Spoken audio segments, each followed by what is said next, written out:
Okay, guys, welcome back to another live stream episode. We have a morning show today, which is very rare. I almost never stream in the morning because most of my audience isn't awake. However, I thought it would be fun to kind of break up today's streams because I'm looking at a lot of runway shows today. We're talking about Y Project later in the day. We are also looking at some of the pre-fall collections. So I thought to break that up, instead we can do some reactions and look at a few videos that I find interesting in the morning show. The first reaction we're going to be doing is about Gucci and a video that essentially exposed the bad quality of Gucci. Now, before we actually watch this video, and this video is titled Gucci sells overpriced, cheaply made, poorly designed products. Really good video. If you want to watch the original video, it's in the description. Now, as a disclaimer, when I critique these luxury brands, because I know I critique luxury brands a lot, and I think they deserve all the critiques. Bear in mind, I'm a big fan of a lot of these brands, especially creatively. I'm a big fan of Gucci. It's why I cover them all the time. I was a fan of what Alessandro Michele did. I'm a fan of what, Tom Ford did. I'm a fan of what a lot of designers do. And sometimes when I critique these brands, it might seem like I'm critiquing designers, but that's not what I'm doing at all. Sabato De Sarno, who's the current creative director of Gucci, and Alessandro Michele, who of course is now at Valentino, was the former creative director of Gucci. They have nothing to do with the corporate overlords, cutting corners and doing all those things. So when I critique the bad practices from these companies, this actually has zero to do with the designers and more to do with the people that make the business decisions, like the CEOs. And there are many things that I want from Gucci till today. I'm a big fan of the horsebit loafers. I definitely want to pick up horsebit loafers at some point. I wouldn't buy new ones because, once again, as we're going to look at this video, the quality isn't fantastic. However, I definitely would look into buying vintage Gucci horsebit loafers. I just need to keep searching and find what is my size. So yeah, when we critique these brands, it's a shame that, the quality is lacking with a lot of these luxury brands to the point where dupes are starting to become better. But without further ado, let's get straight into the video.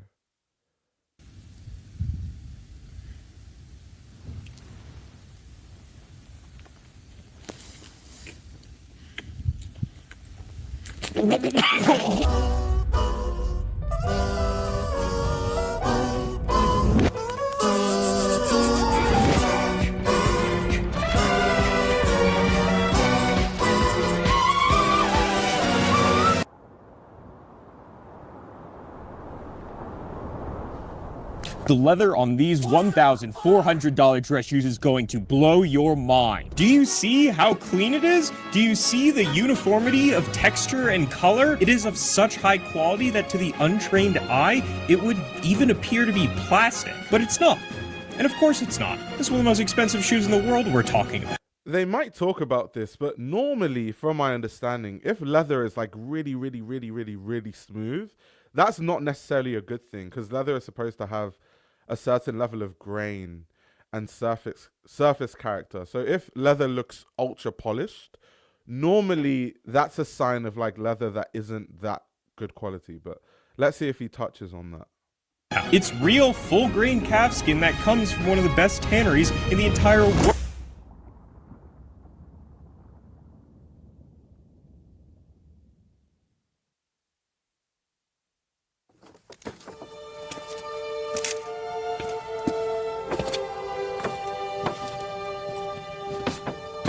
So there's this thing called corrected grain leather, which is a piece of full grain leather that's had the top layer, the grain, physically altered in some way or corrected. Oh my God, he literally, he talked about it almost immediately. Okay, he's about to cook. Okay, I know this video is about to be good. Let's see what he says. Let's see. Oh, he's about to cook. Is a piece of full grain leather that's had the top layer, the grain, physically altered in some way or corrected. Corrected grain leather can be pretty awesome, like in the case of stamping, where a piece of high-quality full-grain leather is physically imprinted with a pattern to give it a unique aesthetic. This is pebble grain. This is hatch grain. This is what happened when I asked Midjourney to put Asmongold's face on a shoe. He thought that World War II was in the 1800s. Thanks for unpausing, Asmon. Oh, he's not. He's not gonna watch this video. Cringe. But there's also another type of corrected grain leather where the grain is sanded down and then a synthetic lacquer is applied over it. It is a great... There we go. So that was exactly what I was talking about, because I know that certain leathers, to make it, because leather has, like, it's rough. It's a skin of an animal, right? It's not supposed to be ultra smooth. So normally when I see leather, and not every time, but a lot of times, a lot of brands, they like sand the leather down and try to make it polished and smooth. A lot of times when they do that, it's to hide imperfections. So I'm always really concerned, and I'm always like, anytime I see that. Great way to take an inexpensive, cosmetically defective piece of leather like this, where you can see scars and other natural blemishes, and turn it into a clean, uniform, leather-looking material like this. And that's why you often see this kind of veneered, corrected grain leather in mass production items like cars and furniture, but also shoes. And indeed, most shoes you find at the department store between $50 and $150 will be this synthetic lacquered corrected grain leather, which is why they can be so affordable and profitable. But above $150 and especially $200, there is no reason you should be settling for anything less than real. Exactly. You shouldn't be settling for less than real leather at that price point. And these shoes were what? They're like $1,400 or something like that. That's insane. Price-wise. That's so wild. Full grain leather. Plot twist! These $1,400 shoes use the same cheap barrel free Epstein pineapple fucking plastic fucking leather that you find at JCPenney. This JCPenney. Sweet.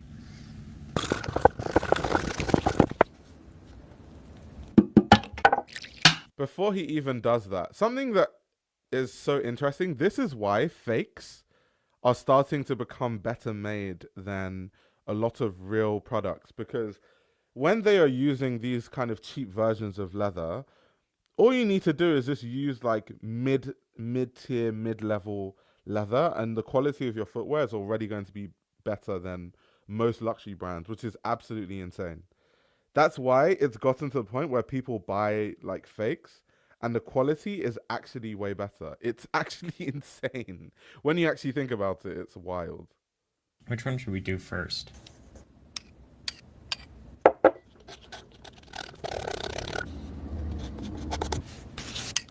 See how it pools up like that? It's not actually soaking in. Here's your first sign. See all that? That's that paint.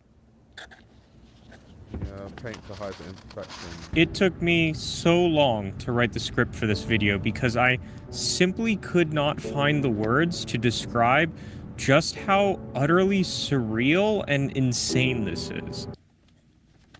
This is why I talk about, even though it's kind of becoming repetitive in a way, this is why I'm always talking about quality and luxury brands, because I just feel like the more people know, the better. So all of us collectively demand more from these brands, because I genuinely think it's criminal, the kind of prices that they charge for the quality, considering that historically, a lot of these brands, the reason why we associate them with a certain level of quality is because that's actually what they represented. You think of Gucci, how Gucci started.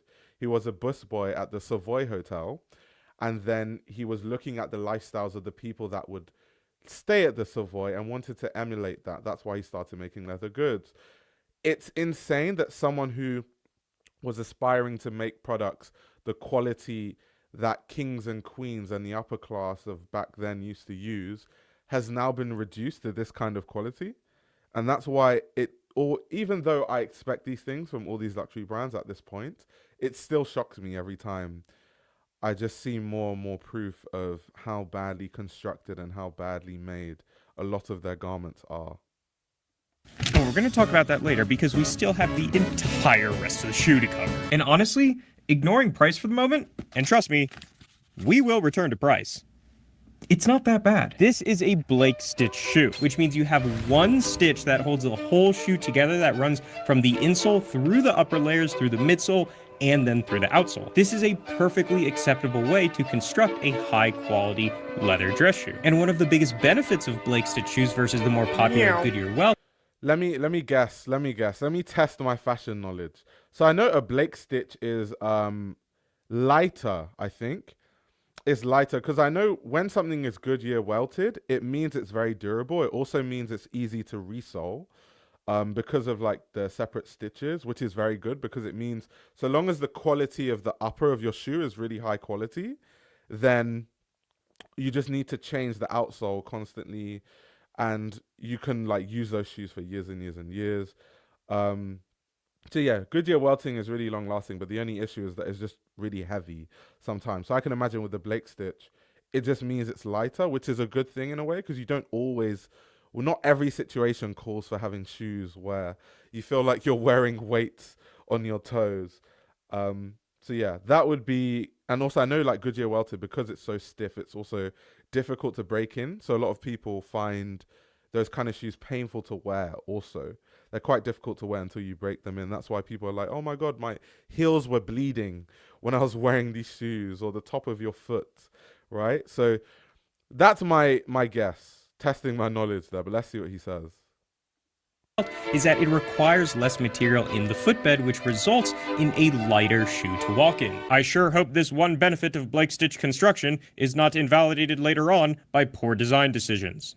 It's got a half rubber, half leather top lift, a full leather heel stack, full... Well, obviously, because the title of this video is Gucci sells overpriced, cheaply made, poorly designed products. Obviously, you can guess that even though they use the Blake stitch, the reasoning is not because they want a lighter shoe. Because normally, if a company makes really high quality products, those considerations is more of a practical thing, but the rest of the construction will show you that actually it's not, they're not cutting corners. They're doing that because they want a lighter shoe, not because they're trying to just use less materials to make the shoe and that's it.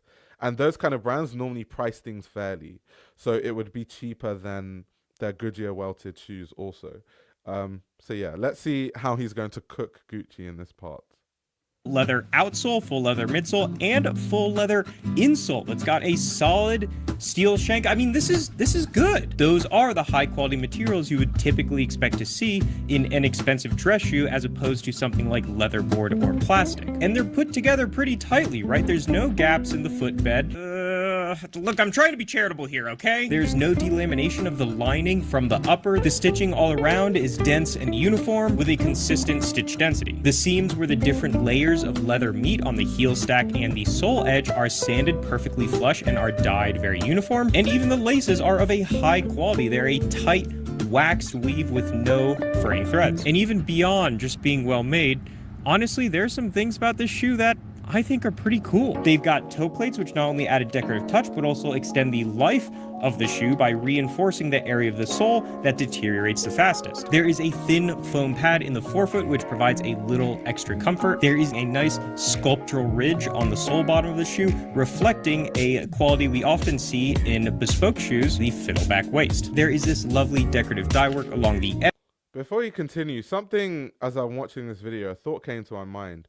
One of the big reasons why, even though the quality of a lot of these luxury brands, footwear and clothing is really bad, even their handbags, other accessories, the reason why it's still so desirable to have these outside of the conversation about people trying to signify wealth and people being obsessed with what the upper class do and, you know, thinking that if they buy these things, they're aspiring to a certain lifestyle.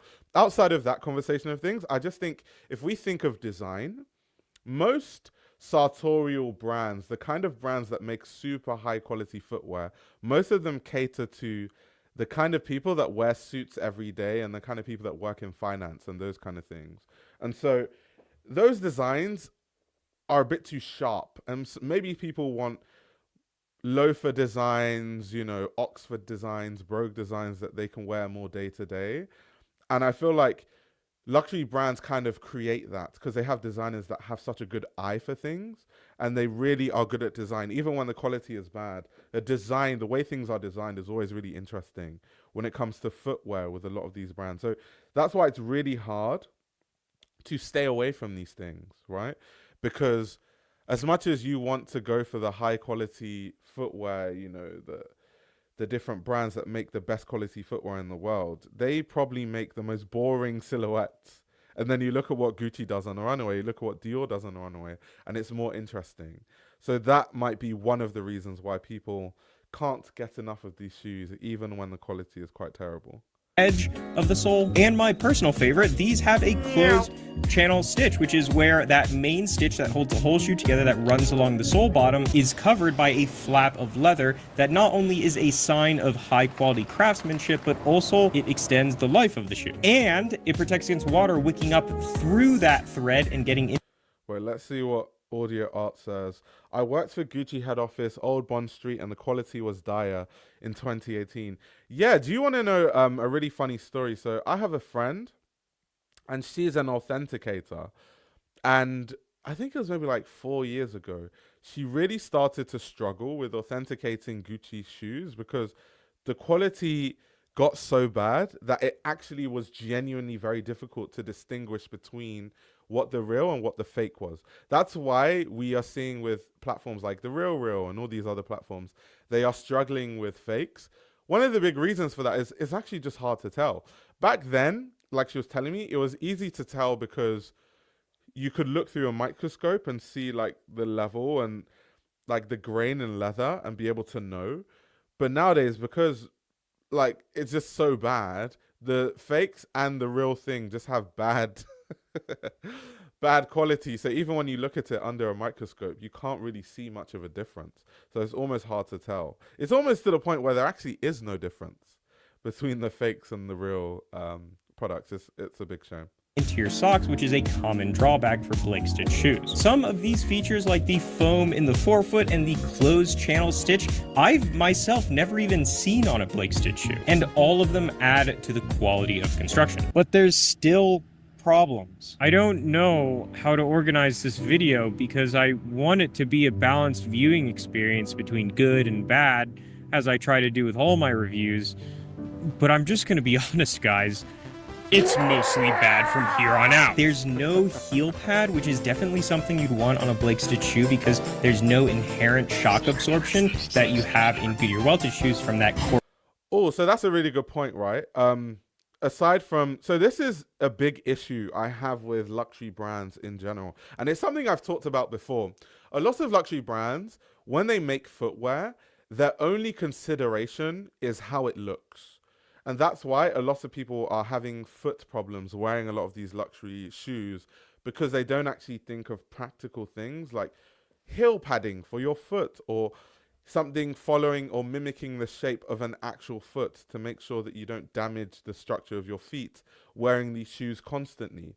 And so, yes, a lot of these shoes look good, but when it comes to the practical side of wearing these shoes, there's almost no consideration. Now, a big reason for that is one, a lot of luxury brands are not specialists in footwear. So a lot of them, when it comes to construction, aren't too good at that. Also, a lot of them just have to churn out footwear really quickly. A lot of the heritage footwear brands, they only come out with new silhouettes slowly. So they actually develop their footwear and it takes quite a while to develop all these things.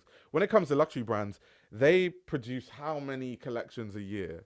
Some of them 10 collections, 12 collections. And each collection has new footwear in all those collections. So because they are almost rushing, they don't actually have time to put into development and making sure that these shoes are actually practical to wear.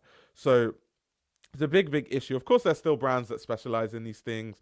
You have companies like Berluti that make really good footwear, and that's kind of their background, so it makes a lot of sense why they'll be good at that. But for the most part, across fashion, they really struggle with that.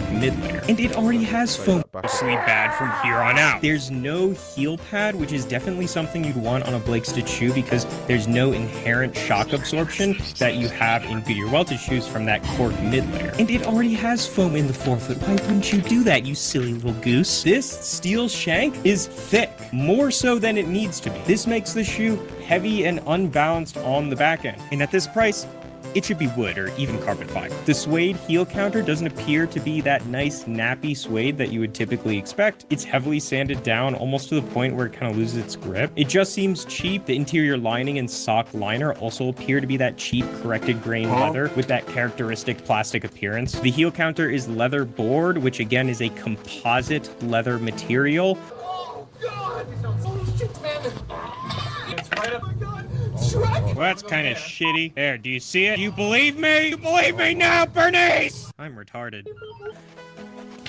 It should be real leather, both at this price and well below. The toe stiffener... There, can you see it? Are we in focus? That's it. Merry Christmas! It's kind of okay. Again, from a functional standpoint, it's fine, but...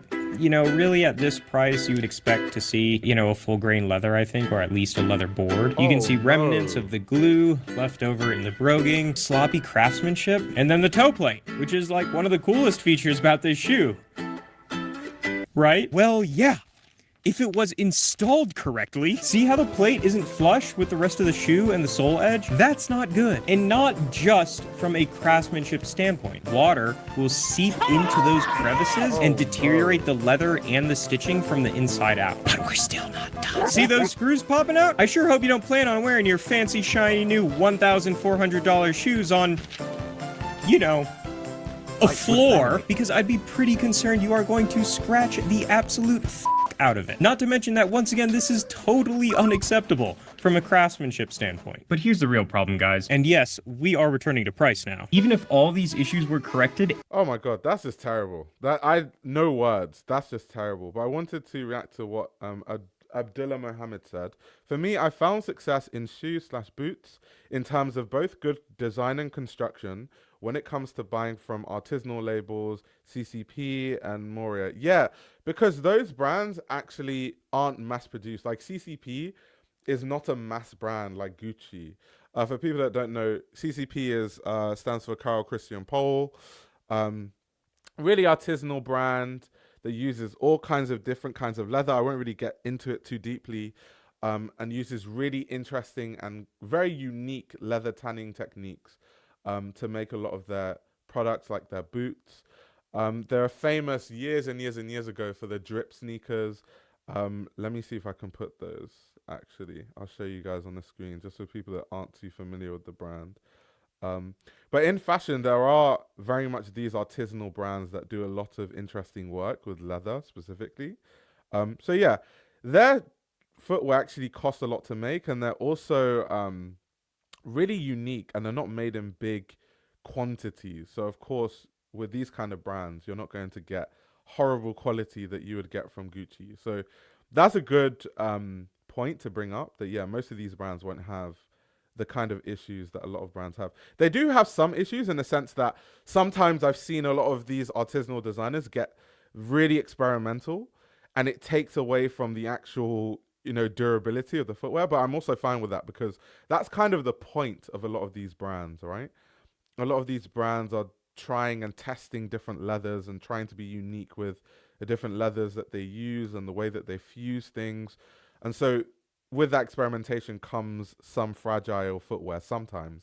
But I prefer that because that's what they're experimenting, and that's also the branding of these brands. It's not like Gucci that's selling luxury. And upgrades made, from a materials and construction standpoint, these would still be worth maybe $250. We'll talk more about alternative brands later on, but keep in mind, guys, at this price and even well below it, you should absolutely expect either a Goodyear welted or hand welted construction shoe, both of which reflect greater cost of production and superior craftsmanship. Unless there is something else exceptional about it, you should not expect to spend more than $300 for a well-made Blake shoe. And even $250 feels generous. And this is what I was saying earlier, that with a lot of those heritage footwear brands, they normally they normally price their things way more fairly. So when the consideration is, oh, we are trying to make a lightweight shoe, that's why we Blake stitched it, it will reflect in a lower price. My issue with a lot of these luxury brands is they cut corners and they just try to find something where, okay, what is the cheapest way to make this thing? And then after they've made it the cheapest way, then they just sell it for the price of everything else that they sell. And it doesn't make any sense to me. Considering the single most important material in the entire product is the lowest quality form of leather you can get. Everything good and bad we just discussed are candles in a burning building. These are... Oh, this is a good comment, by the way, from Abdullah. No doubt CCP released the U-sole boot in the past, where after wear the sole would collapse. Years later, they released an updated version with a carbon fiber sole that no longer has that issue. Yeah, exactly. And that was the point I was making, where sometimes with these artisanal brands, the experimentation does lead to some footwear that, you know, the sole disintegrates and stuff like that. But it's part of it. That's actually part of the community. Like when you buy into those brands, you kind of like that about the shoe. It adds a certain vibe to the brand because you're the kind of people that buy into these brands, me included, are quite into the experimentation that goes behind this footwear. So if something is disintegrating, you're kind of chalking it to this will lead to further development of the ideas of the brand and the designers. So you kind of like it. You kind of, you know, welcome that in a way. Whereas for Gucci, they are not in that boat. That's not what they are selling. That's not their community. So when Gucci does anything like that, it's just they are cutting corners. And that's it. And a big difference between a brand like CCP and a brand like Gucci is a multi-billion-dollar a year revenue brand, where CCP obviously isn't, meaning Gucci has the resources in mass to actually product test their products and to develop things properly where they wouldn't run into the kind of issues that, let's say, a smaller brand like CCP would run into. $1,400 and they use plastic fucking... Not yet. I promise we will get to it. We still have to talk about...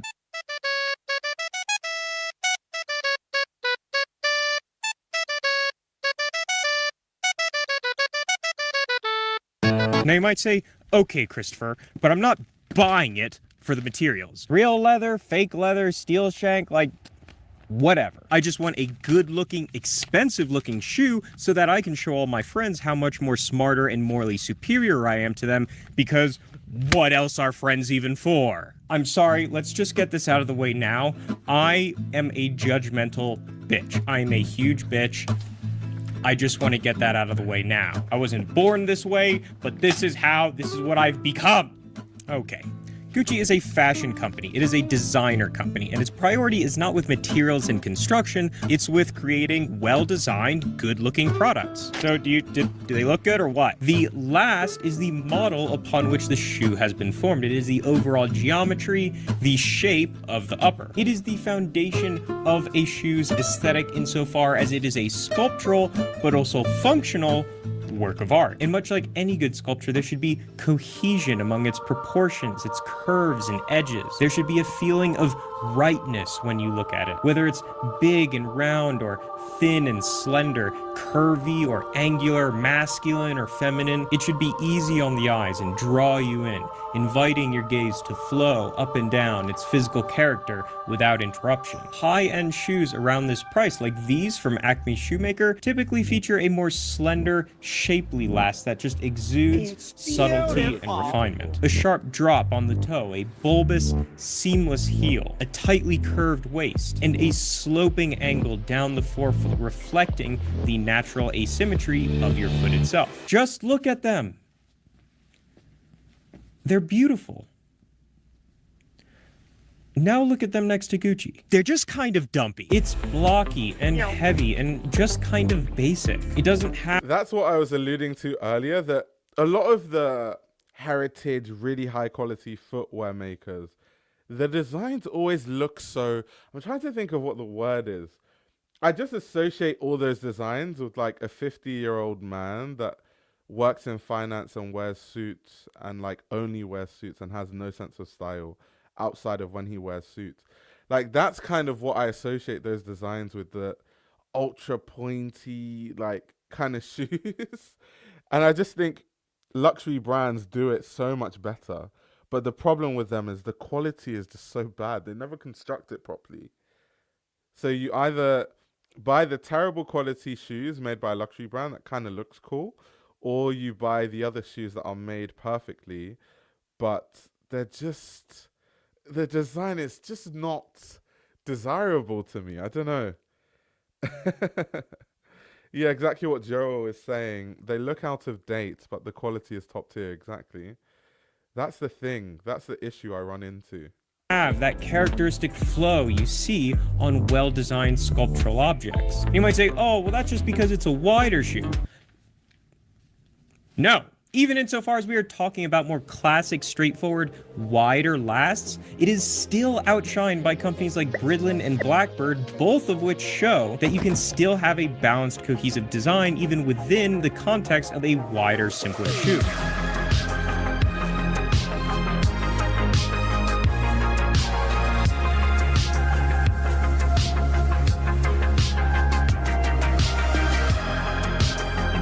I do like a nice heel on my shoes though. That was probably started from when Saint Laurent Wyatts were really big. That was when I was like, you know, I can wear shoes with a really nice heel. It looks cool, to be honest. So now I'm a big fan of a nice heel on a men's shoe.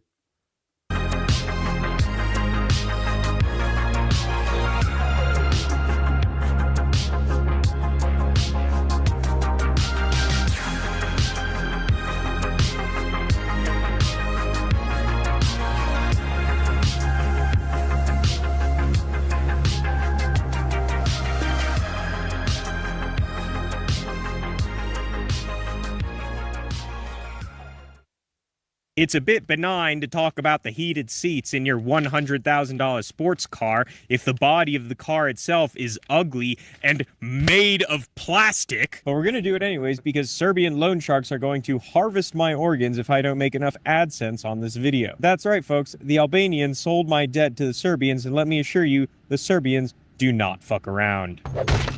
You imperial bastards! They're a resourceful people. The dye work on the sole bottom edge just isn't great. It stretches over the closed channel line at various points and also... Wait. No, we have to pause that. Oh my god. The dye work That is terrible. on the sole bottom edge. That is terrible. Oh my gosh. That is so bad. That is just so bad. Look at how out of line that. Oh, that's bad. That's really bad. No shoe that costs $1,400 should not have perfect attention to detail. That is terrible. That is terrible. Just isn't great. It stretches over the closed channel line at various points and also just looks like kind of thin, as if it was like drawn on with a Sharpie that's just like running out of ink. Seems a little nitpicky, right? Remember, guys, at this price, what you are buying is more a work of art than simply something you put on your feet to go to the office every day. You are paying for the scarcity, the rarity of masterful creation, of the highest order of craftsmanship that exists in the world. And it is in these small, seemingly insignificant details that we distinguish a generic product made in a factory from one made by the few craftsmen in the world even capable of such perfection. Back to it. There's no welt fudging on the sole edge. These decorative ridges that you often see on high-end shoes that even cost well below what this does, they help frame the upper much like the frame of a painting. A flat sole edge can sometimes work aesthetically on more minimal footwear, like these Chelsea boots right here, for example, but for an Oxford, especially one as decorative as this, it just seems kind of flat and cheap and not aligned with the visual context of the rest of the shoe. The heel wheeling, it's nice that it's there and it is well done. The imprints are all even all around. Sometimes you can kind of see them like fade off a little bit, but it's not properly aligned with the heel layers, which just makes it look kind of off. And it's also awkwardly like in the middle of the heel stack when usually it runs like just along the top edge. And while the stitching is clean and consistent, the density is pretty lame. High stitch density is a sign of craftsmanship and aesthetic refinement and must be done by hand. But this stitch density, which you typically see on shoes between $200 and $400, is done by a machine and not a particularly impressive one. There is this cutout on the waist of the shoe. Usually you have what's called a beveled waist here, where the curvature of the sole edge reflects the curvature of the upper and combines with the curvature of the beveled or fiddleback sole bottom to create a sort of sculptural continuity that wraps around the 3 dimensions of the shoe. Here, you know, it's okay. I don't know that it reflects any high level of craftsmanship. I don't know that it adds anything from an aesthetic standpoint other than simply giving dimension to an otherwise flat surface, which is good. But again, it feels just sort of thrown in as opposed to thoughtfully implemented in a way that actually adds to the overall sculptural profile of the product. Oh my god, but they have the fiddleback waist! Oh wait, you mean it's just a shortcut imitation fiddleback waist made using a cheap insert, which would be cool for around $200, but not actually properly crafted with layers of cork or leather, which you would expect at this price? And even Gucci's insert itself is kind of pathetic. Indian company Bridlin achieves a far more pronounced and attractive bevel still with the use of an insert. And those are $250. And they're Goodyear welted. And then the broguing. The punch hole pattern that decorates the upper of the shoe. The punching itself is done cleanly all throughout the shoe with uniform spacing all throughout. As for the pattern itself, it's okay. It's nothing too special, though there are some nicer details that sort of visually suggest a forward movement or motion, a common motif in dress shoe patterning. The problem is this sophisticated, decorative, dynamic pattern. Excuse me, what the fuck is this? What the fuck is this? 1,400 looks and feels out of place on a last that is wider, blockier, and heavier. Especially on the toe cap, it almost looks like it was a nicer pattern that was made for something more slender and refined, like a Graziano and Girl. I know I say this, I know it's a broken record, but you can't charge $1,400 for footwear and it lacks this much attention to detail. Like, no padding in the heel, terrible dyeing, the toe plate being horribly constructed, the leather not even being full grain. Like, how can a pair of footwear have this many issues and you still think it's okay to charge $1,400? I just don't understand it. I don't even understand how they arrive at these prices sometimes. That's why when people are like, no, like these brands make really good quality stuff, I'm like, don't defend these brands. They won't pay you any money. I promise you. And then sort of like stretched over, you know, the wider toe of this Gucci. Oh my god, voice crack. Sorry, I'm still hitting puberty, guys. Move on. Excuse me. The heel nails are nailed in nice and flush, and I do quite like this decorative stamping where the sole meets the heel stack. So what are they worth? Well, probably around not yet. Bear with me, my friends. We just have... This is a good comment, by the way. The Gucci Horsebit Classic Men's went from £500 to £810 in the last 3 years. Yeah, it doesn't make any sense. That's why I said, as much as I like the design of the Gucci Horsebit loafers, the classic ones, I refuse to buy them new. I refuse, because I know the quality is going to be terrible and I'm going to be wearing them and the sole is going to detach and I'm just going to be pissed. So yeah, I have to find some vintage pairs, but it's insane. 2 more to go. I promise we are almost there. But Chris, they're made in Italy. Yeah, you know what that means? It means Italy. Yeah, the made in Italy, we've debunked this thing so many times. So many people think that things being made in Italy just means that automatically it's going to be great. I understand where it comes from because there are parts of Italy that are known for craftsmanship. I mean, Italian tailoring is very famous. I mean, you go to the Tuscan region and they make some of the highest quality leather goods you've ever seen in your life.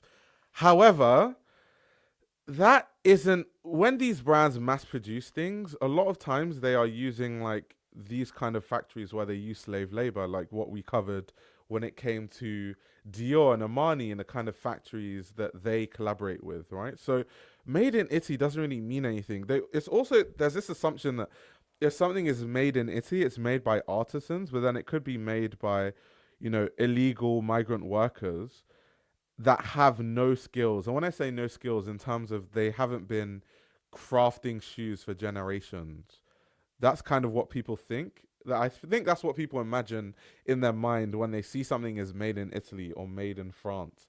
They just assume that, there's some crafts person who's been 5 generations making shoes, hand making their shoes. That's just not the reality. Makes a lot of dog shit these days. In fact, the problem of fake luxury companies using Italy's name to market expensive, cheaply made products has become so pervasive that, in fact, one of my top red flags when shopping for high-end products is that it's made in Italy, because it means that it is probably dramatically overpriced. Not always.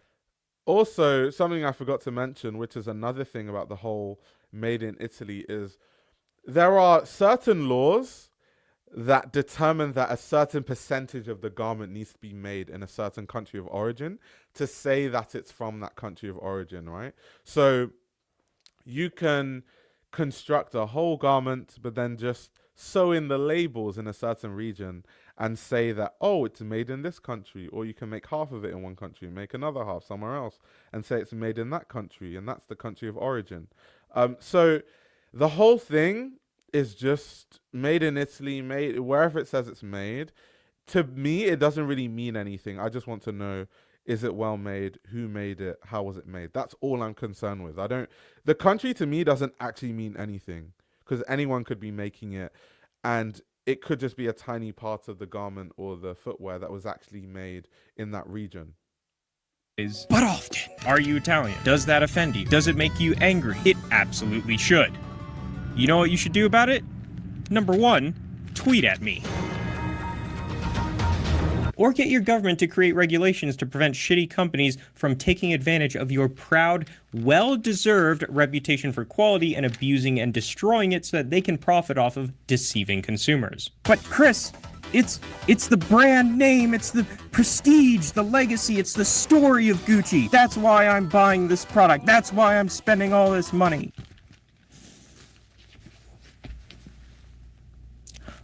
I don't want to generalize. I am sure there are people out there who genuinely feel connected to and value the story behind Gucci as a facet of human history. And I respect that. But I'm gonna level with you guys. Not once in my entire life have I ever heard anyone say that kind of thing about an LVMH or Kering company and be able to recall even remotely basic details about the company's history. This is kind of true, where he was saying that, people are like, no, it's because I appreciate the craftsmanship of Gucci, but then they can't even mention, they don't know who the creative directors are, they don't know who Sabato De Sano is, they don't know who the people behind these brands are, they don't know who Frida Giannini is, they don't know who Alessandro Michele is, they don't know who Tom Ford is, they don't know who Gucci Gucci is, Aldo Gucci, all these people, right? They're really important to the history of the brand, but they will fight you and say that they really appreciate the brand and the craftsmanship and the history. He is cooking there. I do also think that two things can be true at once. I do understand why people feel that way, though, because I get a lot of hate comments in my videos sometimes where people are like, you don't know anything about fashion. All you do is talk, on your streams, which is funny because I actually work in the industry, but that's beside the point. But people do that. I think the main reason why people do that, is because if you spent your hard-earned money, which is why I don't blame these people. If you spent your hard-earned money, you worked hard in whatever job you do, and you're like, let me treat myself to this Gucci piece, and you've wanted this piece for years and you finally buy it, then someone like me, you watch a video by me where I'm talking about how bad the quality is, of course you're going to feel some kind of way about it, and you might take it personally and lash out. So I understand that. I understand where it comes from.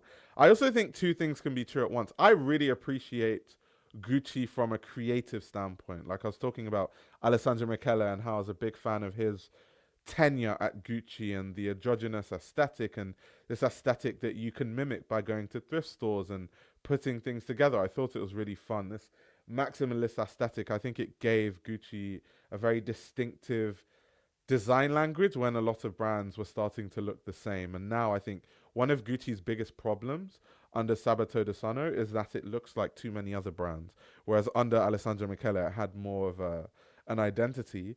I can appreciate all those things about the brand, but then not buy anything because I'm like, as much as I like this piece, the quality is so bad that my love for the actual design cannot outweigh how annoyed I would be to spend my hard-earned money on something that badly and poorly constructed.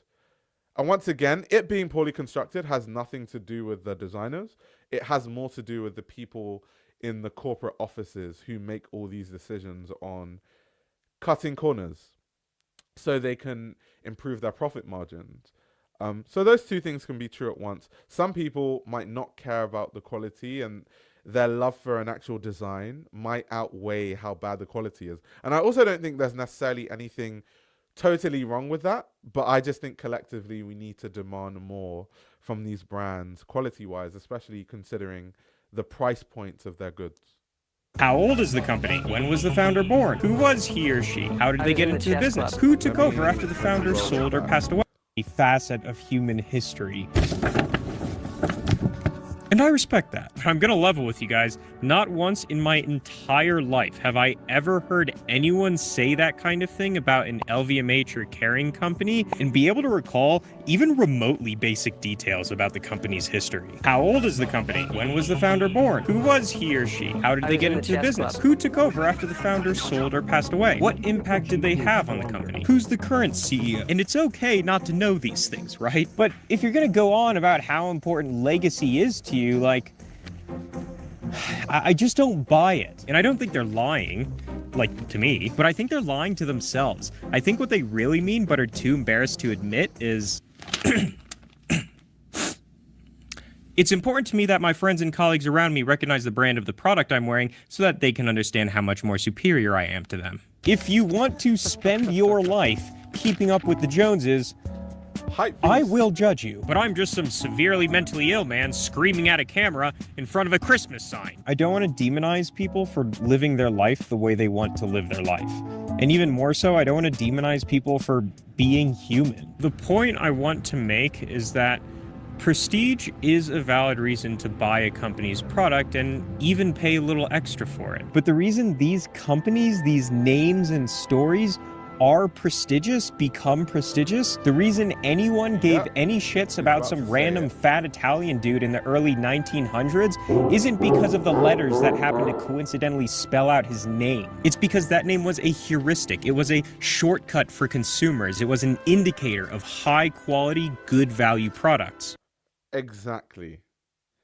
Exactly. But why was it an indicator of high quality products? Because they actually made high quality products. That's why. But the very moment a brand stops providing that, it loses that prestige. And the only thing you're showing off is that I 100% agree with what he just said. And that's why there's very few things I hate. But one thing I actually do hate is when people try to defend these luxury brands by saying, well, luxury is just about how it makes you feel, and it's a feeling, and it's a lifestyle. No. We're not going to make any excuses for any of these luxury brands. It starts with quality. If your luxury brand is bad quality, I don't want to know anything else about your brand. I'm not interested anymore if the quality is bad. You've been scammed into buying a cheaply made product for the price of a 2004 Chrysler Town & Country.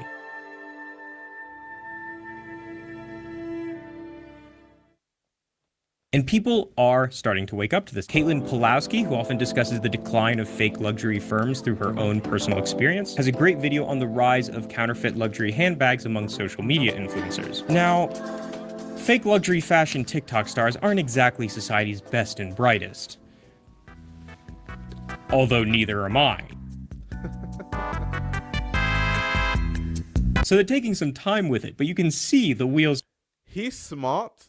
He's using a tactic that we learn in journalism where if you want to critique other people, especially other content creators, to prevent any flack coming back to you, you have to put that same critique on yourself. So it doesn't look like you are, singling out people, which he kind of is, but he's kind of done that where he's like, they don't really know too much, but neither do I. And that neither do I kind of relieves him from any kickback or pushback. I like what he did there. That's something we learn in journalism. It's a very good tactic, by the way. Very, very good tactic. Turning. You can see them grapple with the Stockholm Syndrome trauma bond they have with these abusive companies. This looks higher quality. This one's real. This is a real counterfeit. Really? Why do I need the real thing? I got it like that. People think it's the real thing. And if I'm buying a really, really well-made fake, nobody knows the difference. So what's the point? And start to realize that maybe the quality of the product you are spending your hard-earned money on is more important than the name of the person who's selling it to you. Well, isn't that an idea?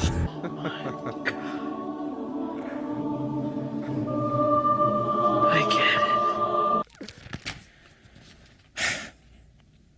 $150. That's a goated quote, though. Gucci isn't a luxury brand, it's an expensive brand. That's facts, though. Did you see the clip of someone comparing Balenciaga and Rick clothes? Spoiler, Balenciaga had serged seams with stop stitch and Rick had fully sealed seams with intentions of detail. I mean, that doesn't surprise me at all. Like, not even slightly. That's how much these shoes are worth, guys. That's it. That's Wait, I think I missed it. How much did he say the shoes are supposed to be worth? And bear in mind, they actually cost $1,400. So let's see what he says. $150.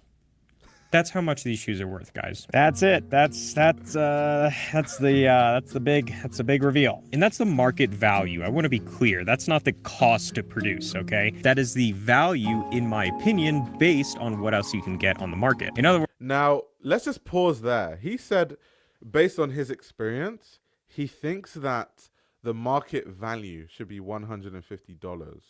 Now, bear in mind, it's really important to bear this in mind, guys. You need to bear in mind, and I talk about this all the time, companies as big as Kering, which is, as people that don't know, Kering is the parent company of Gucci.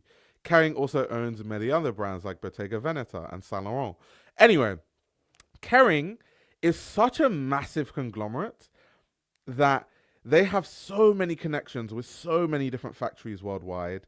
They own a lot of factories. They own a lot of production processes. They have their fingers on the pulse of every corner of fashion that it costs them so little to make things. Like if I wanted to make that same shoe that he said is the market value of $150, it could cost me $100 to make, and it could cost them $20 because they have that amount of power, that amount of sway, and also the economies of scale to produce at a cheaper price. So even when he says like the market value is $150, for Gucci to produce that is way cheaper than all the other brands that make higher quality shoes that aren't the scale of Gucci anyway. Gucci makes billions and billions every quarter.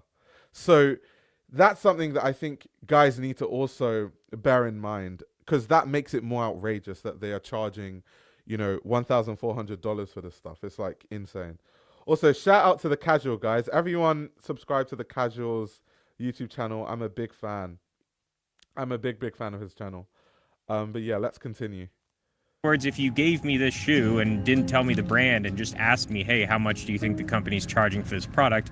I would guess around $150, maybe $200. And I wouldn't even have to cut it open, right? Just seeing corrected grain leather. It's like if you're making a shoe and charging more than $200, $250 for it, like there's no reason to use corrected grain leather. Unless you're scamming your customers, of course. I'll give you some examples. Beckett Simonon, which I've probably already shown throughout this video, is really the most logical comparison. They only do Blake Stitch stuff. Okay, so this is good. He's about to give examples of alternatives. That's very useful. Corrected grain leather. Unless you're scamming your customers, of course. I'll give you some examples. Beckett Simonon, which I've probably already shown throughout this video, is really the most logical comparison. They only do Blake Stitch stuff. They're $220. They often go on sale for under $200. You know, there's things they don't have. They don't have the toe plate. It's a leatherboard insole, open channel stitch, but they do have a heel pad and a way more attractive last. And they actually fucking use real full grain calfskin for their upper lining. So there's ups and downs, but Beckett Simonon isn't even the best value for the product itself. Bridlin, they have Blake Stitch for $111, which I still cannot get over. That's like really good, but we're not gonna, it's not the Bridlin show today. CNS has Blake's shoes. I think they're like usually around like a $200. Jay Butler, you know, there's others guys, right? And, you know, from what I've seen, just about all of them will have superior craftsmanship and definitely a better value than, you know, these. And definitely a better price. And they use real leather.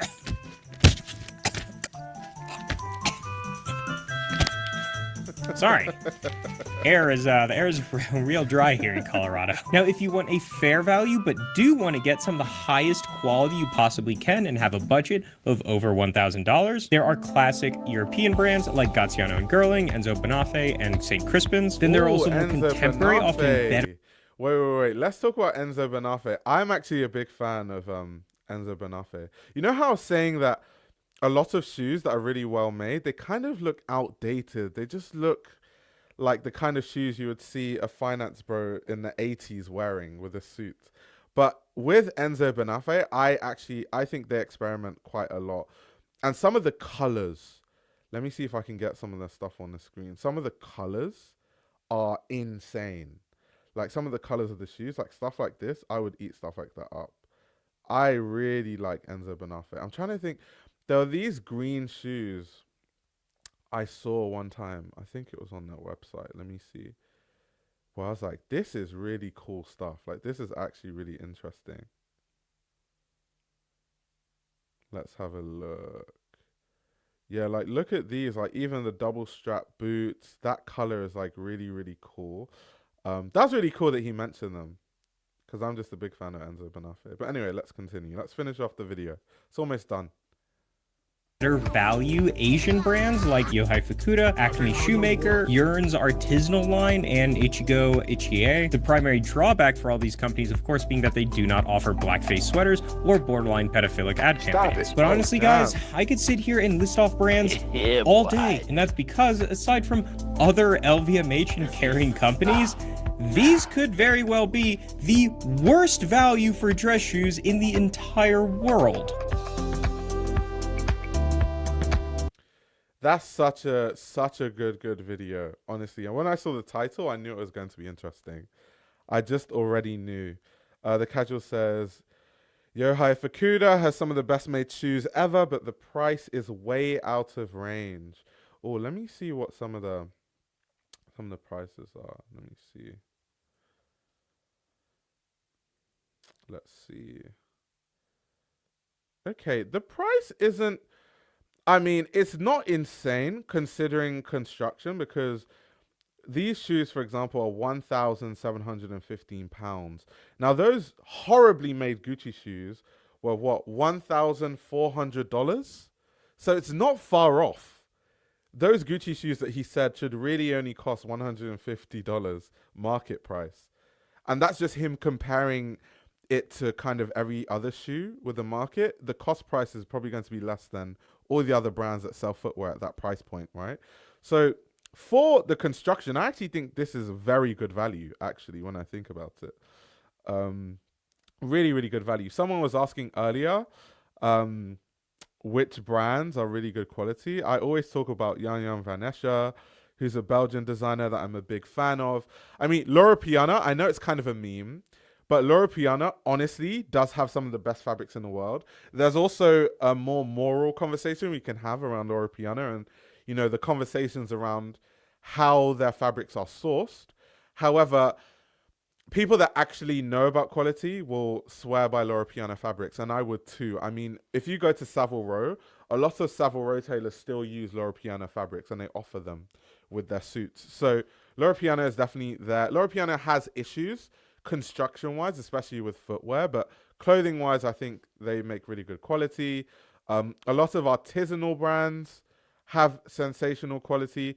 If you're thinking of, fashion brands in the realm of kind of the brands I would talk about, the kind of brands that show at Fashion Week and all that sort of stuff, I genuinely still think that Rick Owens, I wouldn't say it's the best quality in the entire world, but I think for the price, Rick Owens quality is really good. And also, there are many ways to get Rick Owens for less than retail price. Like you go to Dover Street Market on Essence, they have good sales. So there are many brands that offer good quality. Unfortunately, people focus on the very specific top of the line luxury brands, and all of them have compromised quality. Like the biggest brands, the biggest names, all of them have really terrible quality. And it really just depends on what side of the brand we're talking about. If we're talking about, haute couture, then obviously Chanel has good quality. But if we're talking about ready-to-wear accessories, horrible. Footwear, Chanel footwear quality is terrible. Really, really bad. So yeah, really, really, really, really bad. But yeah, that was a really good watch. That was really, really fun. So Hermes is really interesting. Hermes definitely has good quality bags and accessories. Like their leather goods are definitely good quality. Their silk scarves are really good. But then there are other aspects of the brand, like some of the ready-to-wear is questionable construction from what I've seen. But if we're talking about leather goods, yeah, Hermes is really good quality, like bags and stuff, for sure. Allegedly, Chanel's quality also has worsened. Yes, allegedly. Guys, everything I am alleging, guys. Allegedly. Or everything I've said is alleged, by the way. So take everything I say with a grain of salt. Oh, God. That's funny. Allegedly, guys, allegedly. But anyway, moving on, another video I wanted to react to that I found really interesting. I also haven't watched this video, by the way. I wanted to save it for the stream.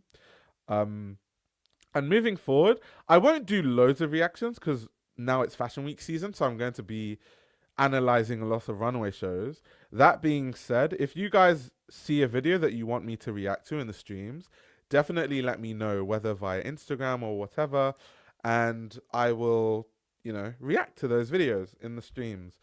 But anyway, moving on, there was a video I saw by Real Men Real Style, which is a channel that I find really interesting for many different reasons, but he had a video titled "Why Most Men Don't Dare to Dress Well." So I thought it would be very interesting to react to that and see what his points are and why he thinks most of us men do not take our style too seriously. So my wife and I were invited to a party the other day. It was a bit of a fancier one. It was in a nice venue. They had sent out invitations, but they weren't specific about the dress code. Now I knew the host. I could read between the lines. I knew that I was going to wear a casual suit, and my wife was looking great in a beautiful dark colored dress. Now when we arrived, what we found is there was a wide range in the attire. The women, for the most part, were dressed eloquently. In fact, I can't think of a woman that wasn't wearing a nice dress. The men, on the other hand, yeah, this is where the range was. Now, nobody was wearing anything embarrassingly bad, but it was clear that a lot of the guys really didn't put a whole lot of thought into their outfit. They were underdressed. And gents, I'm not here to judge other people, and I encourage you to look past clothing, really try to get...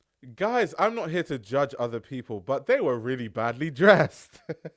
to know people. Don't judge a book by its cover. However, the reality is most people do judge a book by its cover. Most people make a decision about you based off what they see. And the big problem I see for a lot of men out there is that they don't have the courage to be the best dressed man in the room. And I say that not in a way to make it sound like a competition. Is it a courage thing though? I'm not sure. Obviously, we're going to watch this video, but I don't know if I agree with that. Sometimes it's just money. Like, I think with a lot of men, let's think about like traditional, what is seen as like good on a man.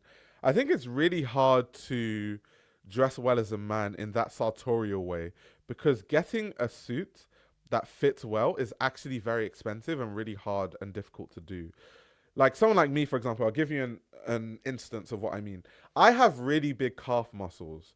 So if I was to get an off-the-rack suit, it probably wouldn't fit well. Now, if I get it made to measure suits, what they do is they take your measurements, but they use like a very standardized block, as the basis of the shape of the suit. So they're just accounting for your measurements. So they might elongate a sleeve because maybe my sleeves are longer or whatever.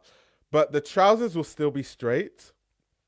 And so my calf muscles would just like be tight and it wouldn't fit well. So when you get a bespoke suit, which is the level up from that, they would actually make sure that they carve out a space for my calf muscles specifically to make sure that it accommodates for the shape and it doesn't interfere with the shape of the trousers and the silhouette. So in that sartorial way, someone like me, for example, to get a suit that fits perfectly in that sense is really hard and really expensive. So the whole idea of men aren't just confident, actually, it's very hard to afford these things. Whereas I think with a lot of women's wear, let's say like a dress, some dresses might be body hugging. So it really has nothing to do with the trousers perfectly sculpting around your calf muscles and your wide shoulders and all that sort of stuff.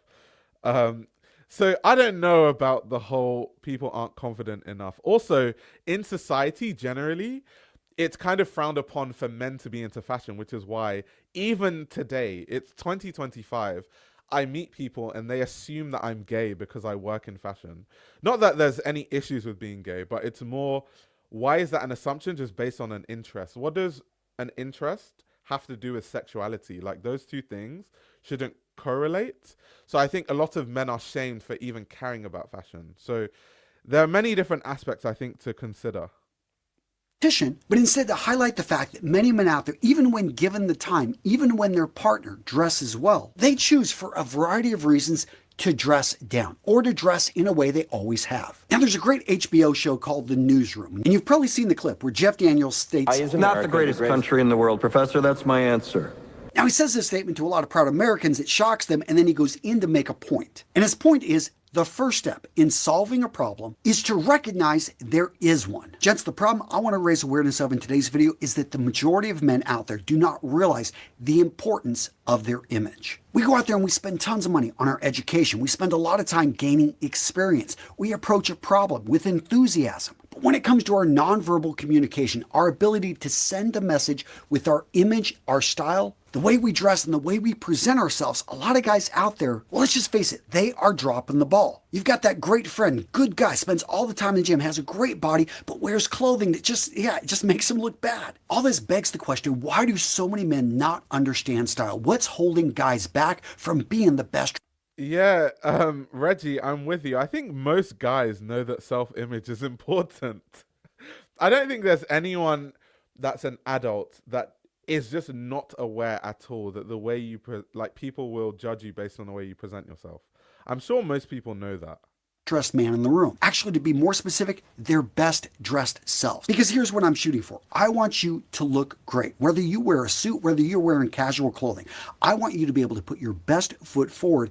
And in today's video, we're going to identify the economic, the psychological, the cultural, and the practical reasons why most men choose to not dress well and how you can overcome those obstacles. So the first reason why most men aren't dressing well is that the majority of men around them do not dress well. The reality is that we are social creatures. You may think you independently think about things. No, you are taking cues all the time from the people around you. If everyone in your friend circles wears a baseball cap, a t-shirt, and jeans with running shoes, guess what? You are going to fall in line and experiment after experiment. But you can dress well wearing that, though.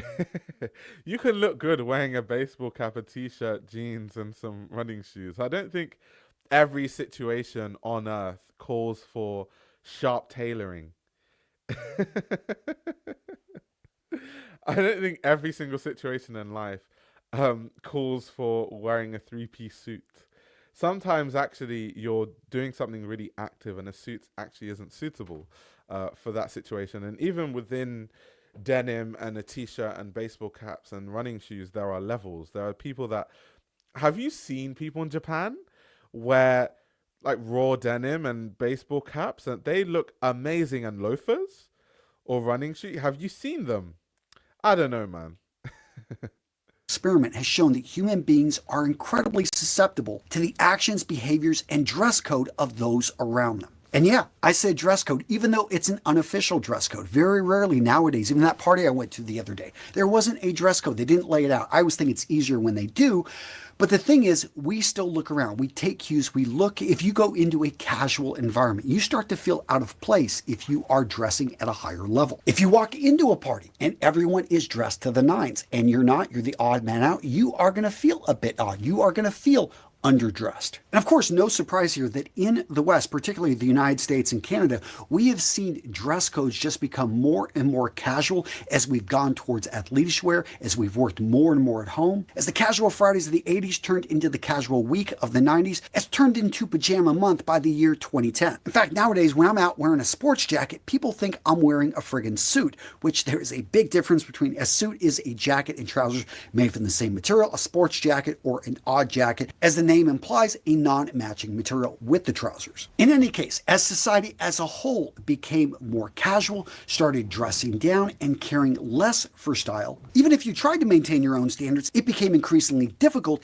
as those around you continued to dress down, and all the environments we find ourselves going to, the overall dress continues to go down and in general is geared towards comfort. And I did bring up that italics in comfort because I think that brings up another reason why a lot of people aren't dressing well is a lot of guys assume that dressing well is somehow uncomfortable. Now, in defense of the 10-year-old that is forced to wear a piece of clothing that he's not used to, and it's not nearly as comfortable as a t-shirt. Yes, he's got to wear, that tie. He doesn't know how to tie. It's way too tight. His mom bought him this shirt. I always see people on YouTube saying that men these days don't know how to tie a tie. Is that really true? When I was in school, we all had school uniform. So of course we know how to tie a tie. I just don't agree with a lot of the points. And this idea, he's coming from a perspective that the only way to dress well is through his lens. So the only way you dress well is if you wear sports jackets or suits or tuxes. And that's kind of like your style and that's it. And otherwise, I'm overdressed for the for the situations. I do think that sometimes if it's a time and place. So if you're wearing a baseball cap and jeans at a black tie event, then obviously you aren't correctly dressed and you're not appropriately dressed. However, saying someone is underdressed or, saying someone doesn't make an effort with their style because you're wearing a sports jacket and they're not is a bit weird. I don't know if I agree with that. When it was, 2 years ago, he's outgrown it. Yeah, this is incredibly uncomfortable. And some of you guys that occasionally have to wear a suit, maybe at a wedding, you're like, man, I do not like this stuff. It doesn't fit well. It doesn't feel, just wearing this necktie for a few hours, all of a sudden you've got redness around here. Yeah, in this case, you're wearing a costume. This isn't clothing actually made to fit you. So that's why it's uncomfortable, because most likely it's using actually poor quality materials and the fit is not good. However, whenever you buy quality men's clothing that's made to fit your build, actually you put it on, there's no hot spots, it's actually made from a luxurious material, maybe it's going to be wool, a really high-end cotton that is very comfortable, and you get used to wearing it. And that's a really important point because a lot of times if you're not used to wearing a particular type or style of clothing, you're not really uncomfortable in it, you're just unfamiliar with it. And over time, the more times that you wear it, you become more and more familiar. It's like going into a gym for the first time. You don't know where any of the equipment's at. You don't know how to use it. By the 10th to 20th time you've been in the gym, you start to feel like a regular. You know where things are at. You know how the workouts are supposed to go. The same thing with dressing well. You understand what works with what, how things should be layered, how the fit. I just don't understand such a rigid understanding of what dressing well is. So if you don't dress like this, you don't dress well. What world are we living in? What people need to understand is certain things are circumstantial. So if I work in finance, obviously I'm going to dress that way because if I work in finance, people are judging me based on how I dress. And if I don't look that way, then it could start to affect jobs that I get, how much money I make, how fast I progress. If people take me seriously, you can, switch that for any other industry. I work in the fashion industry, right? If you dress like this in fashion, people are going to look at you and think you're really stuffy, you're not really creative. And then all the issues that I talked about with the finance bros, you're going to get judged, but the other way for dressing like that. So I think it really just depends on what realm that you exist in. So I think there's so many different ways to dress well and look good that doesn't involve a more sartorial understanding of what dressing well is. And I do think that I appreciate all of it. I think that he's well dressed. I really like the way, you know, that kind of sports jacket, sports coat, loafers, suits. I like it. It's really cool. I think it's really nice.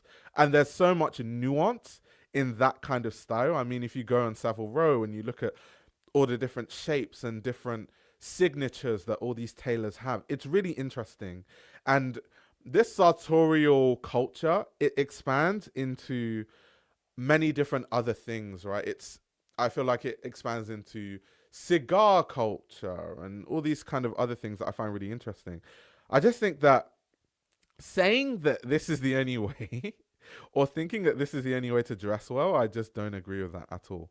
Should be. And all of a sudden you become very comfortable. All of a sudden you start liking the fact that people call you sir, that people actually notice you when you walk into a place. They assume you're the man in charge because you look like the man in charge. And that takes me to the next reason I think a lot of guys don't dress well is they are oblivious to the fact of how important it is for us to dress in a manner so that people make a positive judgment about you whenever they see you. Now, I know some of you guys out there are saying, I don't care what people think about me. They should be able to see into my heart and know that, you know, I've got that fancy degree, I've got all that experience. No, people don't have time for that. You don't have time for that. There's a whole field of science about this, heuristics, basically how we use mental shortcuts as human beings to be able to navigate the infinite. I mean, there is just too much information. So we break things down and we use these, you know, these prejudices, we use these shortcuts to be able to say, okay, I'm going to go this, I'm going to do that. Historically, this has worked for me. It works about 90% of the time because yes, there are anomalies out there, but usually when you meet a person and they're dressed in a certain way, your idea of success, whatever your field may be,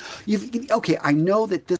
Okay, so he exposed himself. So he's basically just almost admitted that to him, dressing this way exudes a certain level of success. Once again, I think it's all situational because the rich people I know, none of them dress like that. That's because I work in the fashion industry though.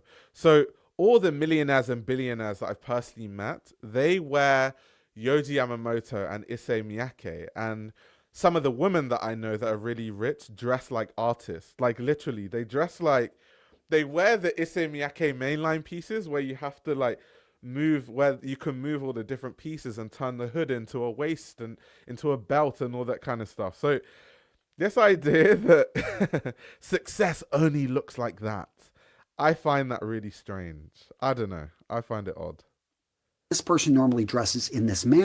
I just think it's a very rigid way to look at society and to look at clothing.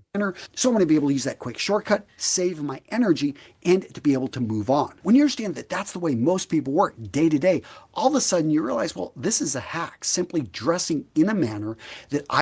Yes, Reggie, I'm with you that he's right in saying that we use mental shortcuts, but he's ignoring different lifestyles. Exactly. Like, it's almost coming from a perspective of if you do not exist in my lifestyle or in my realm of things, then you're not well dressed, you don't care about fashion, and you aren't signaling a certain level of success. I project the image I want to. And seriously, there are tons of professions that do this. Whenever you're getting on an airplane, you see those guys board early, the pilot and the stewardesses, guess what? They are dressed in a certain manner. If you had a naked guy run into, you know, a building and say, everyone get out, we're going to call the cops. You're going to think he's crazy. You're going to call the uniformed professionals.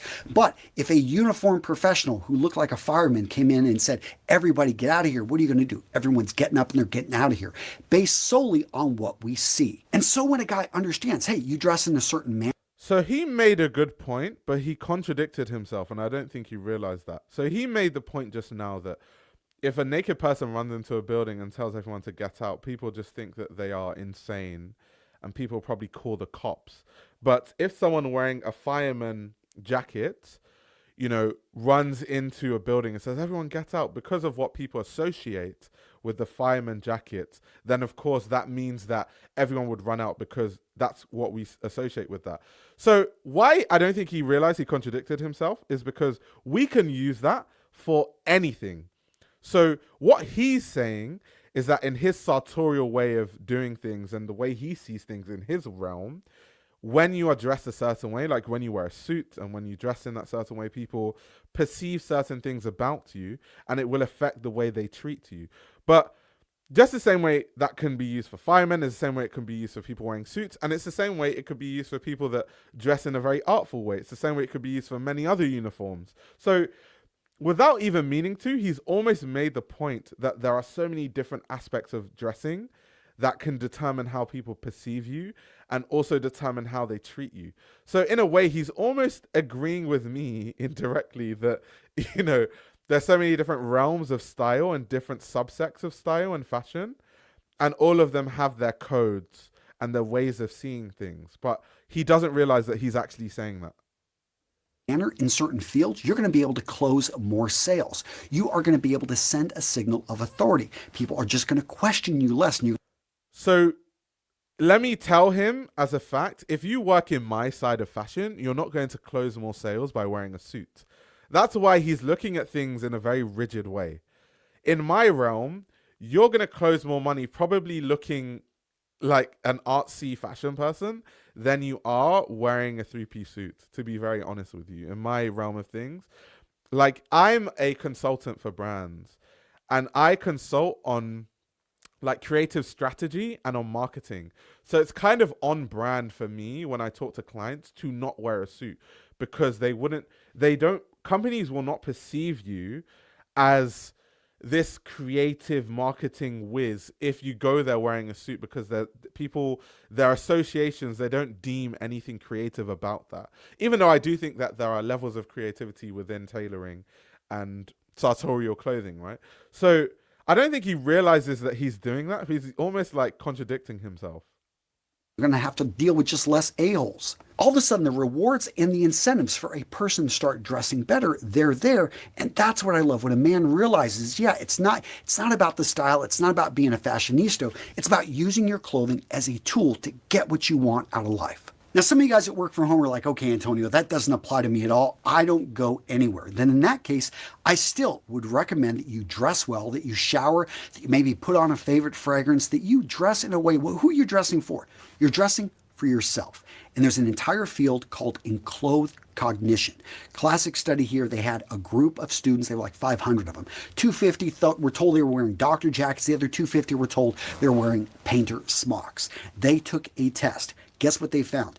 Those that thought they were wearing doctor jackets were more attentive, and therefore their mindset was in the right place. They scored statistically higher on their exams. Now, don't confuse my point. I'm not saying to start wearing a doctor's jacket whenever you're taking a test. What I am saying is understand that the clothing you wear actually affects the way you perform. Think about it with athletes. If you were to have This is a good point. It's not about style. It's about using clothing to get to what you want. Yep, showed his hand. This is also a J3. Antonio's content over the years usually gravitates to a more conservative audience. He is, after all, former Marine, so keep that context in mind. Yeah, of course, but I do think that more context needs to be provided, because the same way that I've, said that there's actually a lot of validity to his way of dressing, and in certain realms it's very beneficial to dress that way, like if you work in finance, in certain industries. So I can understand his point of view, but he can't understand anyone else's point of view. So I think that's where his understanding of fashion as a whole is limited, because he doesn't understand that there are so many different realms, and not every single industry people have to look like that to close deals. If anything, there are certain industries where if you actually look like that, it's off-brand for you, and actually it will work against you. Kind of what the casual was saying when the casual said, dude, in your realm, wearing a suit will get you laughed at. So it's a very closed-minded understanding of what fashion is. So that's my issue with it. So I obviously understand where he's coming from. I just think it's limited. Some of those top soccer players go out wearing a ballerina's tutu. They're not going to probably perform as well because they're wearing the wrong clothing. They're going to feel out of place. The same with you. And they've even shown this actually on video. If you haven't showered and you think you smell, your confidence level is lower. And they've shown this. Yeah, they have a whole study on this. And again, I've done this research. I see it again and again. And I want to encourage you, whenever you've got that important meeting, actually get ready for it. Dress well for it. Even if the camera's not going to be turned on, and you feel good. And once again, what industry is this meeting in? Not everyone wears it. I keep saying, I'm not going to one of these meetings with consultants wearing a suit. First of all, no one there is going to be wearing a suit. So if you wear a suit, it looks weird. Like, I don't work in finance. Secondly, no one's going to think of you as a creative whiz if you go around wearing Savile Row suits. It's actually on brand to wear different things. And I'm just talking about one industry. There's so many different industries where the clothing expectation and the culture around what people wear is different. In tech, people in tech wear, there's Patagonia vests and all those kind of things. So what is well dressed is relative depending where you are. It's really relative. And you are going to be able to perform at a higher level. Now, if you're nodding your head throughout this, you're like, Antonio, this all sounds great, but I'm still not going to improve my style. I'm not going to look good because I don't want to stand out from the crowd. I get it. And the desire for human beings to fit in, this is primal. I mean, we go back, thousands, tens of thousands of years. If you were thrown out of the tribe, this was pretty much a death sentence. But here's the thing, as human beings, we often internalize and we overthink and we think what matters to others, actually, it really doesn't matter to them. If you want to be that guy that has the reputation is, hey, being the bow tie guy, being the guy that maybe dresses a little bit better, this actually can be to your advantage. Years ago, when I owned a custom clothing, I had a client, he worked over at Microsoft, and he was pretty much the only guy that ever dressed well. And guess what? When Bill Gates was in town, was having a charity event, they were like, who actually has a black tie outfit? Because the event was like in 3 to 4 hours. They wanted to send somebody from his division. Guess what? He was the only person. He was. Once again, it's situational. Like, if I go to a conference with my friends that work in finance, I'm not going to wear my Rick Owens and my Marni trousers. If I go to a black tie event, I'm not going to wear that. I'm going to dress appropriately for the event. So those points, I don't see what the point is. Not the most qualified person to sit with Bill and Melinda Gates when they were back together. But no, he was just simply the person that was prepared. So there is an advantage to actually standing out and having that courage. Again, I'm not going to say stand out in a negative way, but this is so true, by the way. Men who are ultra muscular look awful in an off the rack suit. They're better off not wearing one than in a super tight one that's straining at the arms and legs. Awful. Yeah, do you know someone who I think has brought menswear tailoring back by 1,000 years? I'll show you guys. This trigger warning in advance, by the way. Trigger warning. So Andrew Tate, because a lot of young men follow him, I think he wears some of the worst looking tailoring I've ever seen in my life. Like this kind of like muscle fit. I don't even know what it is. I don't even know where you get stuff like this from. Like it looks like Under Armour, but in tailoring. I don't know where he gets stuff that looks like this from. It looks so bad. I'm like, what is that? So, and because a lot of young men idolize him, I don't know why. Younger men need to find better role models than, people like Andrew Tate. But I think because the younger generation are looking at people like him, he's definitely brought back menswear tailoring many years. There's so many people that try to emulate him and have that same aesthetic, and it's horrible. Terrible, terrible tailoring. I do think if you are well put together, you've got your own individual style. Maybe it's going to be vests. Maybe it's going to be you've got a particular type of shoe that you want to wear. Whatever works in your environment, find a way to be able to bring it in and to make that style yours. And don't be afraid to stand out from the crowd. Now, this one's a little bit more serious, but some guys just have a negative body image. Maybe they got the pear shape. They've got the bigger, wider hips. They don't have much muscle. So I don't know what he's about to say, but I'm probably going to agree with him here, where good tailoring can change the way that you look, like visually. Like good tailoring can visually change your shape. So even if you have that kind of triangle body type, if you have a good tailor, they can actually the jacket can make you look like you have a V-taper and improve how your shape looks visually, right? So if that's the point he's about to make, I definitely agree with him, but let's see what he says. muscle and the upper body. They're like, man, I just simply want to wear baggy clothing that hides everything. Well, here's the thing: is baggy clothing, it just makes you look like you're wearing baggy clothing. Instead, if you've got that type of build, wear clothing that actually is going to build up your shoulders, is going to maybe slim up the hips. There are particular cuts. Okay, yeah. So this is the first thing that I definitely agree with him on. I definitely agree with him that most things it's just about tailoring and shape. I still don't agree with him that, baggy clothes. It's all about tailoring and shape. You can wear baggy clothes that still look good if it's the right fit and the right shape. I think it's still, even within me agreeing with him, his understanding of like good clothing is still very limited and rigid. Going back to the Japan point, like there are Japanese men that wear high-waisted baggy trousers and it looks amazing.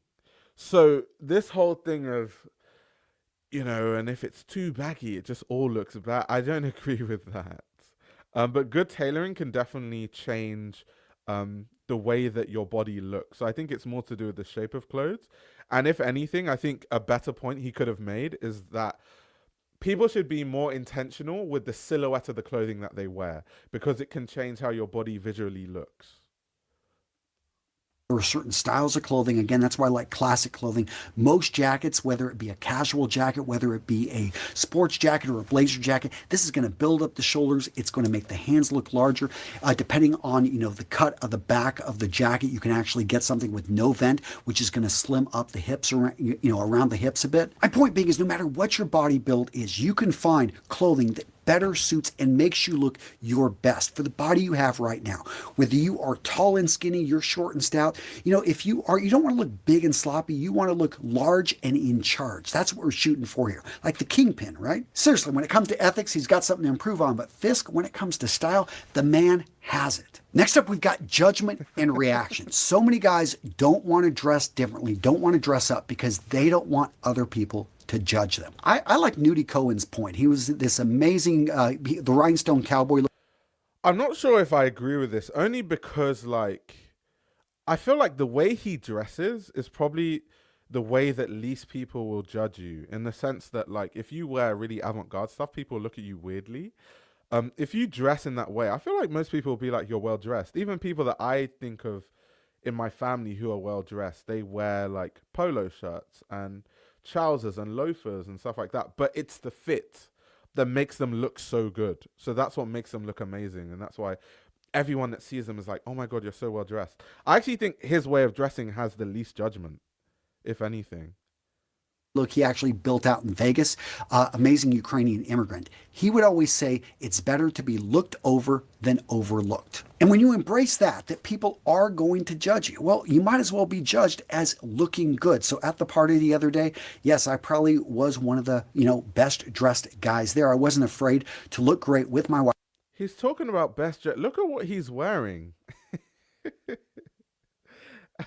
I don't even want to be too critical, because I'm more making a wider point that we need to broaden our horizons on these conversations that we have around menswear, which is why I want to talk about menswear more, because I think that a lot of people's understanding of what menswear is rigid. But just being objective, the way he's talking, you would have thought that he wore the best outfit in human history. I knew we were going to take some pictures. We were going to be spending some time together with others. And I had a number of men and a number of women compliment me. Wow, you look great. And it feels good. And you just simply learn to be able to say thank you, say I appreciate it. I do, people know what industry I'm in and what I do for a living. So it's like, hey, I got to live up to the brand. The point being is just learn to be able to accept the compliment and know that if people are going to judge you, they're at least going to judge you as someone that cares, someone that puts in the effort, maybe in their mind a little bit too much, but that's more on them than you. So what about time constraints? What about convenience? Is it harder to dress well? I don't think so, especially if you lay out your clothing, if you design a wardrobe, if you build things out so that you can just simply walk in. I always talk about the interchangeable wardrobe, but one of the things I talk about with that is also being able to color block. As you guys probably have seen, most of my jackets, I've got reds right here, I've got browns. Whenever it comes to my trousers, they're usually going to be in grays. My shoes are going to be dark browns, but I keep this pretty consistent. Yes, I've got some blue jackets as well. My shirts are mostly going to be whites, they're going to be blues.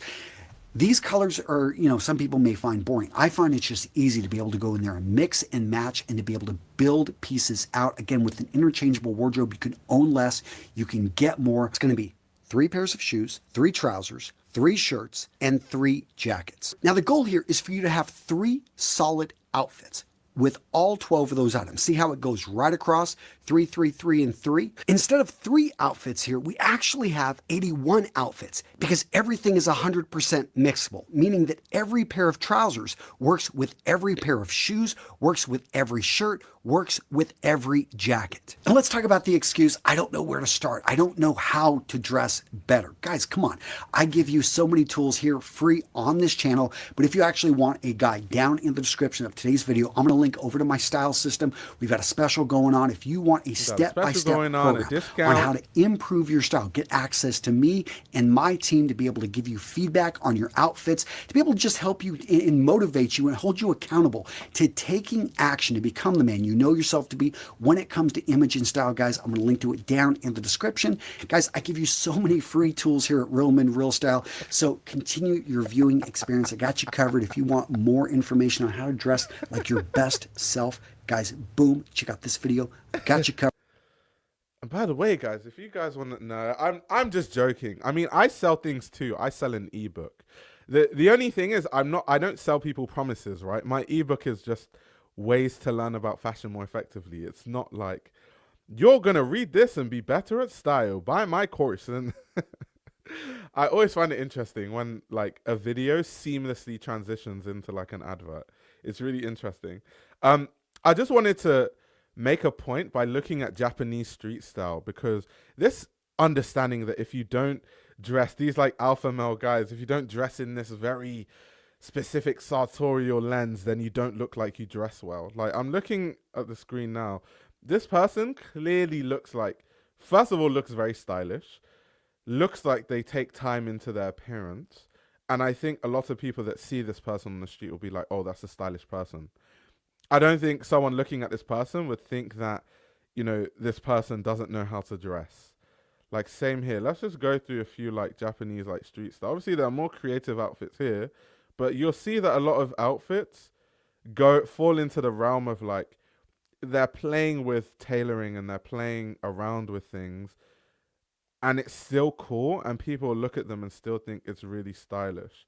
Like, there's so many different communities and pockets of industries and cultures and subcultures that being well dressed is not so rigid. Like, people need to stop thinking of menswear as being so rigid. Like, geez. Like, we really need to advance past this like alpha male understanding of how clothing has to look. Harajuku would make this guy instantly explode. Reggie is telling me to check graph paper, so let me check graph paper. One second.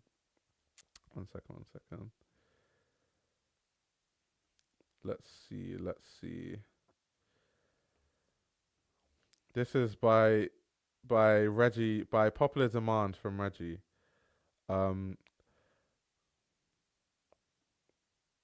But for example, stuff like this, like denim like this, I love stuff that fits like this. I feel like this is the kind of silhouette that that Lemaire uses with their wider fit, but it's kind of sculptural and it looks really nice when they sculpt wider fit pants like that. I really like the shape of garments like that. Like, if I see someone that wears garments that look like this, I'm going to think, oh my god, they are really well dressed. Like, the shape of their clothing looks really nice. So this whole understanding where it's like, people just wear jeans and a baseball cap, it's like, I've seen people wear jeans and a baseball cap and it looks like some of the most stylish stuff I've ever seen, because the shape of the clothing is so good. It's so, yeah, we need to broaden our horizons, guys. We really need to broaden our horizons.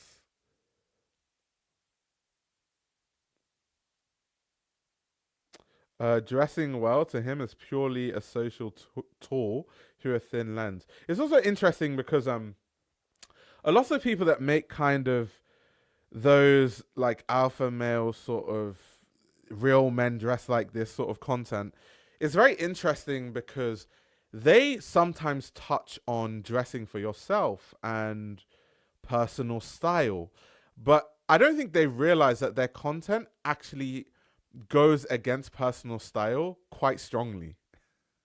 If anything, their content does not open the realm of men having any level of personal style. If they realize that or not, I have no clue. But yeah, I don't think they notice that. Else as his audience is not us. Oh yeah, of course. Well, we can always touch in these different realms. Their range can go from coffee with milk all the way to desert sand.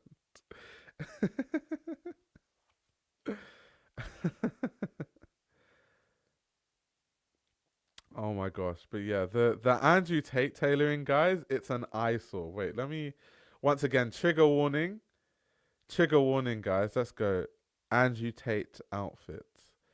Every time I see it, I'm just like, oh my god, not the skin tight blazers, like not the skin tight tailoring.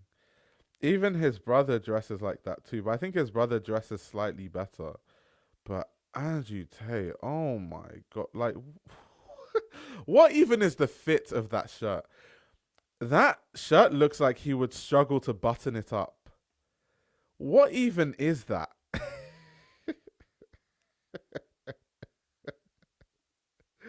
Where do you find hoodies that are like skin tight like that? Do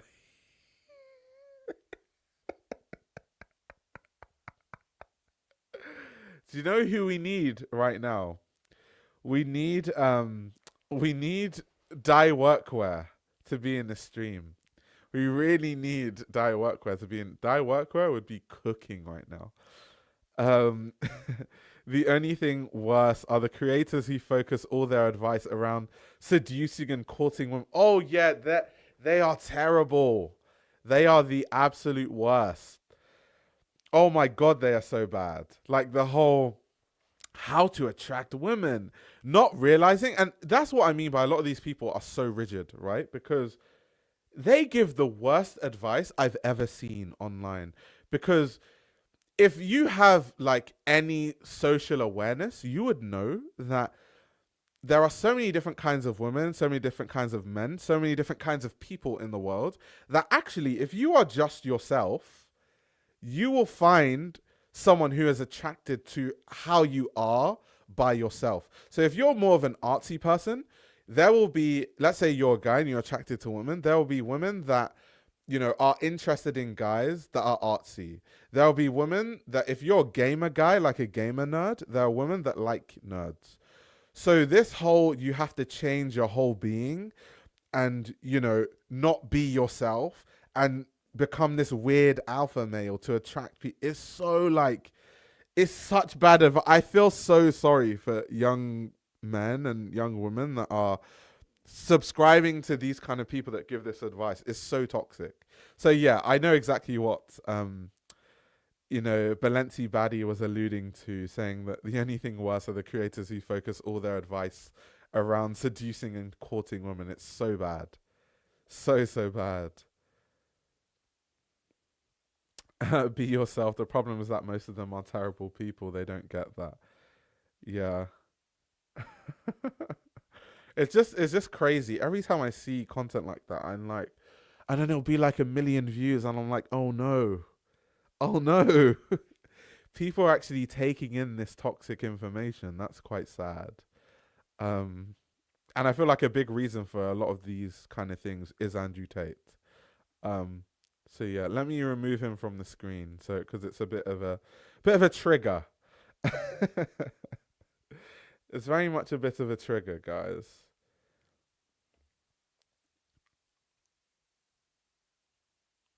I hope there's 100 steps to become an alpha male and attract female content creators. I hate those 100 steps to become an alpha male and attract females. It's so weird.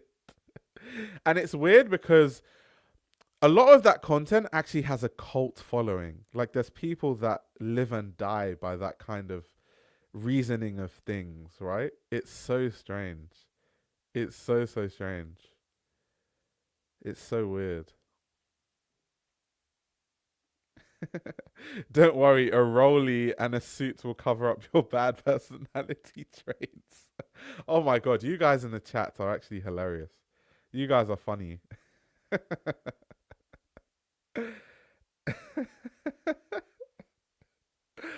Like, I might be a terrible person, but at least I have a Rolex and a Rolls Royce. And my suit it costs 10K.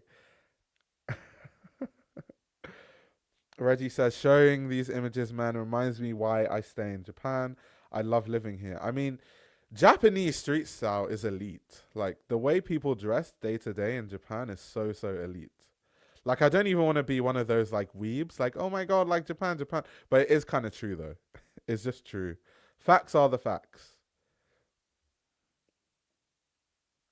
So, yeah.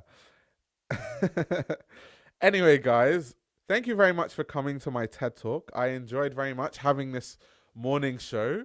Let me know if you guys want me to do more morning shows. This was kind of fun. I feel like it's a totally different audience because I think the time that I normally stream is a certain different audience that tunes in at that time. I feel like this stream is like a totally different audience I've been able to attract, which is really cool. So yeah, thank you so much for hopping in. This was really fun, and I'll see you guys in another stream later today. Thank you very much, guys, for tuning in.